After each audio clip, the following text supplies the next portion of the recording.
Algumas pessoas estavam passeando em Boston quando o relógio de um homem para de funcionar e ele tenta consertá-lo dando umas batidas.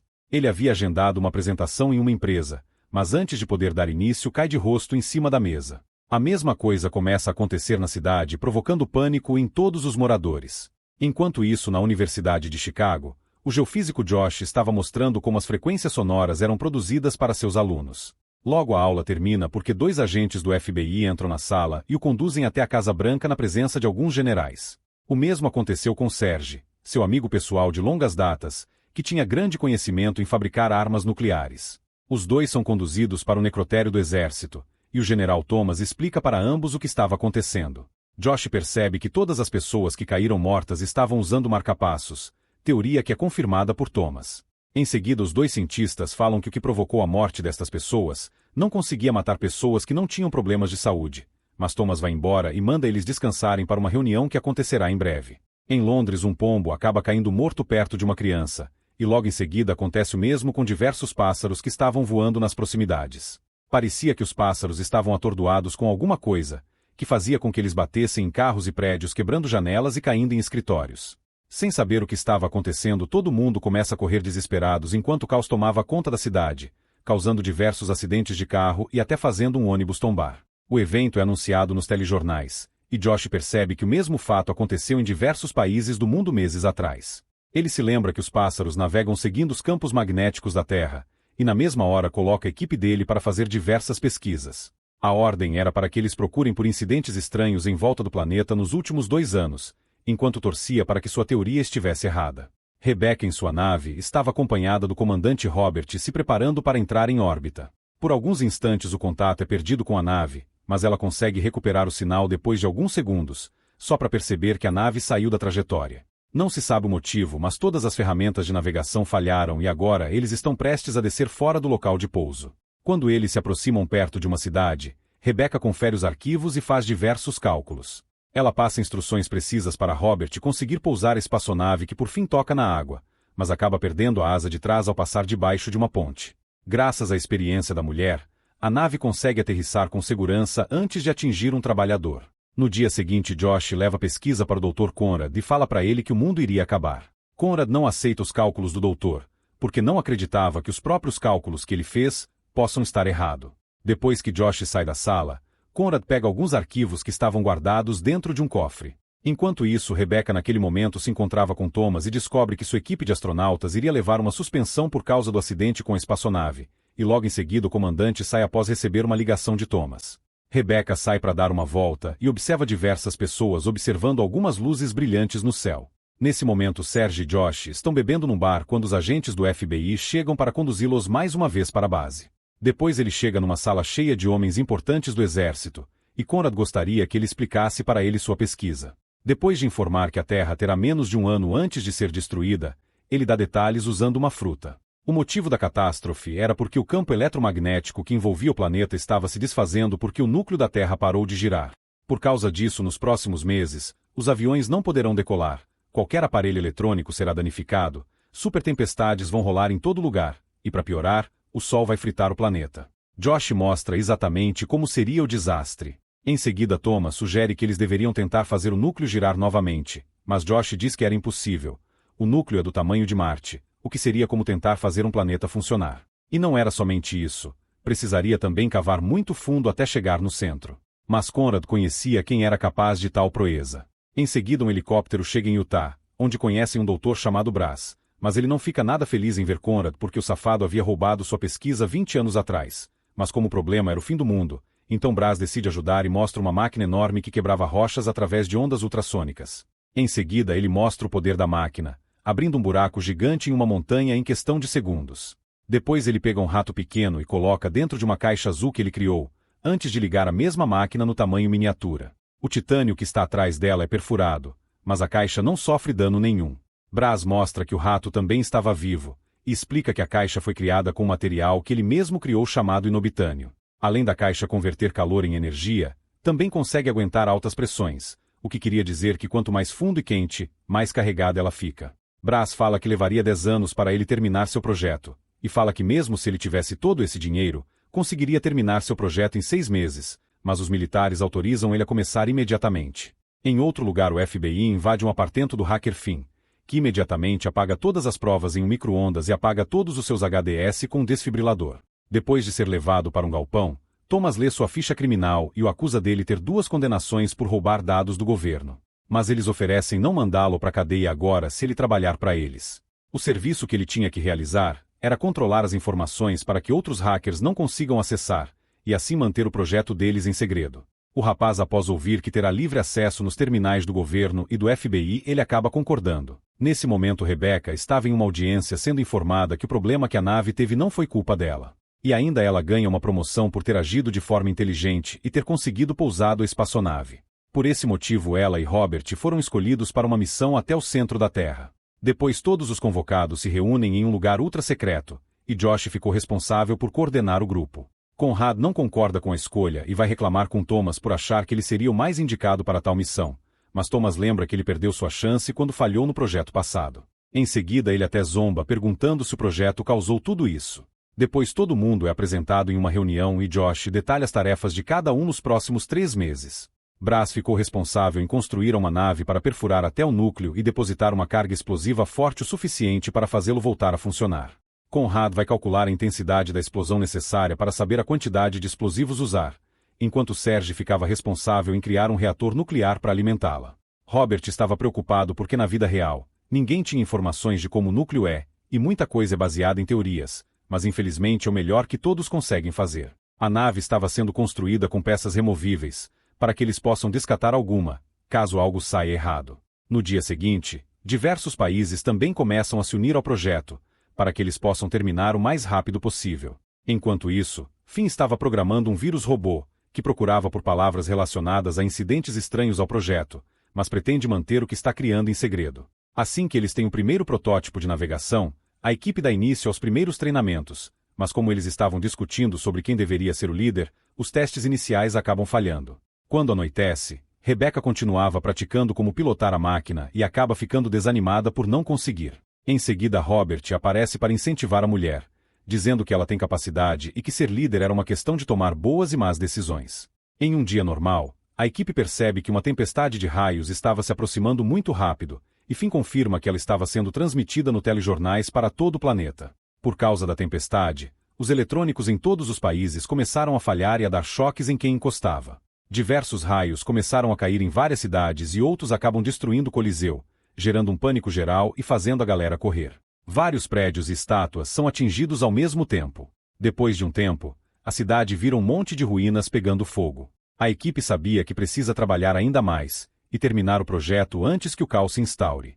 Quando terminam todas as operações, eles se dirigem para o Pacífico Sul, onde uma grande tempestade estava acontecendo. Brass dá o nome para sua nave de Virgílio, em homenagem ao poeta que guiou Dante pelo inferno na Divina Comédia. Todos entram dentro da espaçonave e depois de uma contagem regressiva rapidinha, a nave é lançada no fundo do mar. Nos primeiros quilômetros eles descem sem dificuldades, e a equipe percebe que as baleias estavam cantando e nadando ao redor da espaçonave. Os tubos de ressonância da nave vibram, então tecnicamente eles estão devolvendo o canto para as baleias. De repente um terremoto submarino acontece, e por isso a nave começa a trepidar.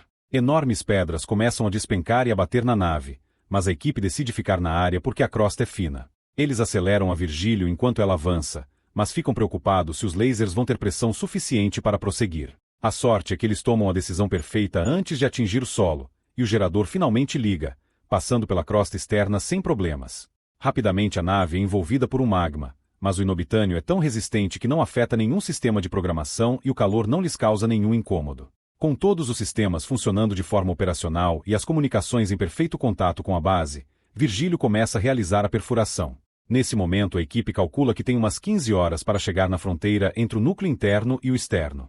Todos estão apreensivos, mas ao mesmo tempo maravilhados com as luzes em sua volta. Em seguida Conrad e Brass começam a discutir sobre algo que eles viram, pois 12 horas depois, eles percebem algo estranho na tela. Eles nem imaginavam que poderia ser, e para piorar, a tal coisa não iria deixar eles continuar a viagem.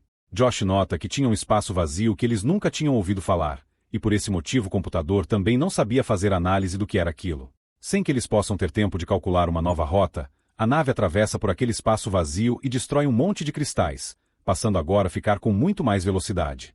Então a nave pousa no chão, escorregando por mais cristais por um tempo, até ficar presa. As câmeras também parecem estar bloqueadas, então a equipe não tem outra escolha a não ser sair da nave. Os tripulantes vestem seus trajes e saem, descobrindo uma vista incrível cheia de cristais. Eles precisavam usar uma máquina para quebrar o cristal que estava prendendo a nave, mas nesse momento gotas de magma começam a cair do alto, fazendo uma chuva de cristal cair em cima deles. Enquanto eles trabalhavam o mais depressa possível para tentar remover o cristal, a ferramenta de corte começa a ficar sem energia. Então Josh conecta ela no próprio traje dele, o que ajuda a equipe a terminar de cortar o cristal, mas acaba fazendo ele ficar sem oxigênio. Em seguida, Rebecca consegue fazer a nave funcionar, e os astronautas levam Josh para dentro. Nesse momento, um pedacinho de cristal cai e fura a cabeça de Robert, tirando a vida dele antes que ele caia no magma. A equipe precisava continuar para salvar o planeta, então eles não tinham tempo para um funeral. Em seguida, a nave mergulha no magma para continuar a viagem, enquanto Josh estava sendo cuidado na enfermaria. Ele estava um pouco fraco, mas fora isso estava de boa. No segundo dia da missão, a equipe começa a preparar as bombas nucleares e garante que elas estão em perfeito funcionamento.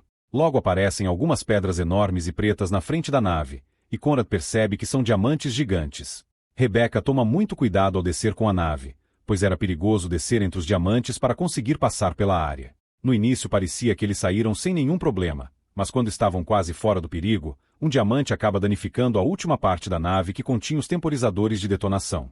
Josh e Braz correm para sair daquele compartimento danificado, mas Serge fica para pegar suas anotações e os seus temporizadores. Quando a porta estava se fechando, Serge não consegue atravessar a tempo, então ele entrega as coisas a Josh e pede para ele soltá-lo. Josh não queria perder seu amigo e pede mais tempo para Rebecca, mas Braz puxa ele para longe. Depois de pensar, Rebecca ejeta o compartimento danificado da nave, e Josh vê na tela o metal se derretendo e esmagando Serge, matando ele. Em seguida, Josh fica se lamentando, observando as anotações de seu amigo e encontra um desenho do filho e uma foto de família. Revoltado, ele mostra as páginas para Rebecca e a xinga, mas a mulher garante que já se sente culpado bastante e lembra que Serge morreu para que o planeta pudesse salvar seus familiares. Já se passaram 35 horas desde o lançamento e a nave finalmente estava se aproximando do centro do planeta. Virgílio passa por ela suavemente e por um segundo, a equipe sorri ao mesmo tempo que fica observando. Mas logo a nave dá um grande impulso de velocidade e continua aumentando. No entanto, o núcleo parece ser muito mais fino do que eles tinham estimado, o que significava que a explosão não se espalhara o suficiente para reiniciar a rotação da Terra. Conrad anunciou que sua operação não atingiu os objetivos propostos, necessitando portanto de um retorno antecipado. Em seguida, ele entra em contato com Thomas para dar início à Operação Destino, um projeto experimental de indução de atividade sísmica nas camadas mais profundas da Terra. Este dispositivo é capaz de emitir radiação eletromagnética com a intensidade suficiente para desencadear terremotos e erupções vulcânicas. Os demais membros da equipe do grupo demonstraram descontentamento e perplexidade diante do sigilo imposto às informações. A descoberta de que o exército havia provocado a interrupção do núcleo por meio de um teste com a nova arma intensificou a ira e a frustração de Josh. Ele acreditava que a ativação do sistema Destino acelerará a desestabilização do núcleo, culminando na destruição prematura do planeta. Thomas interrompeu abruptamente a argumentação de Josh, invocando a autoridade presidencial para justificar suas ações.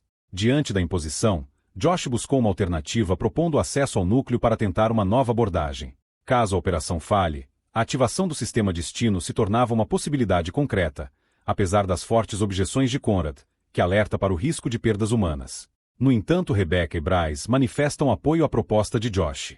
Em desobediência às instruções de Thomas, Rebecca acionou os propulsores da nave, provocando um surto de raiva em Conrad. A fim de conter a situação, Braz aplicou um golpe imediato em seu colega, induzindo-o à inconsciência. Em suas pesquisas na base, Finn fez uma descoberta alarmante. Os raios ultravioleta do Sol haviam encontrado uma brecha no campo eletromagnético terrestre.